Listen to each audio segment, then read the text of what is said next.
Hi guys! Welcome back to my channel, Mommy Luz Vlog. And for today's video ay magluluto tayo ng isda. Magpiprito ako ng isda guys, yung malapad na isda. Ano nga bang pangalan nito guys? Parang makinis na tilapia kasi wala siyang kaliskis. Ayan, lalagyan natin ng salt at ibabad natin konti guys.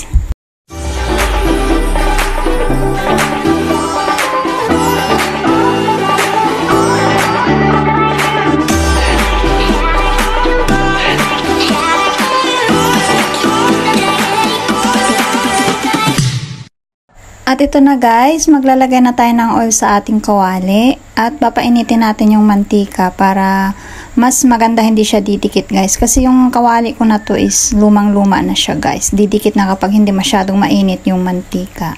So ayan, mainit na, ilalagay na natin yung ating isdang tilapiyang makinis. O diba, singkinis ni Mami Luz. So, ayan guys, piprituhin natin ng crispy yung ating isda. Namimiss ko talaga yung mga guys, yung mga ganitong ulam. Hindi puro yung karne, chicken. Kasi dito guys, puro karne, puro chicken. Pero meron naman kaming vegetables guys. Kasi every meal, lalo na sa dinner guys, is nagluluto ako ng 3 kinds ng ulam. Yung gulay, tapos yung medyo gulay na may sahog, tapos kaya chicken, ganun guys, at saka soup.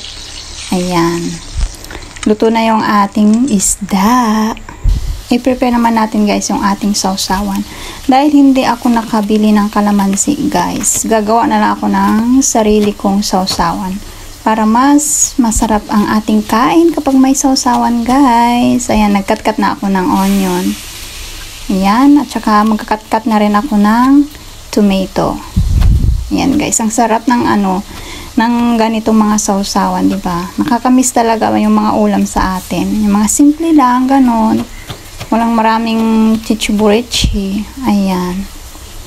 So, ito na guys yung aking nahiwa-hiwa. At lalagyan na natin siya ng seasoning. Maglalagay ako dito guys ng yung chili na guys, na may mga maliliit na hipon. Ayan. Tapos nilagyan ko na rin siya ng fried garlic at saka soy sauce. At saka yung seasoning soy sauce guys. Yung Maggi seasoning. Para mas yummy yung ating sausawan. Ayan. Sayang sana guys, mas masarap kung may kalamansi. Para may asim-asim konti. Ayan. Mix-mix natin guys yung ating sauce. Ayan. So, ready na yung ating sauce. Ayun na guys. Tignan na natin guys at titikman natin kung gaano kasarap. So, ito na guys yung aking ulam. Hope nag-enjoy kayo guys sa aking video today. So, please do subscribe, like, and share. And click na rin guys ang notification bell para like and updated sa mga video ko pang i-upload. Bye-bye!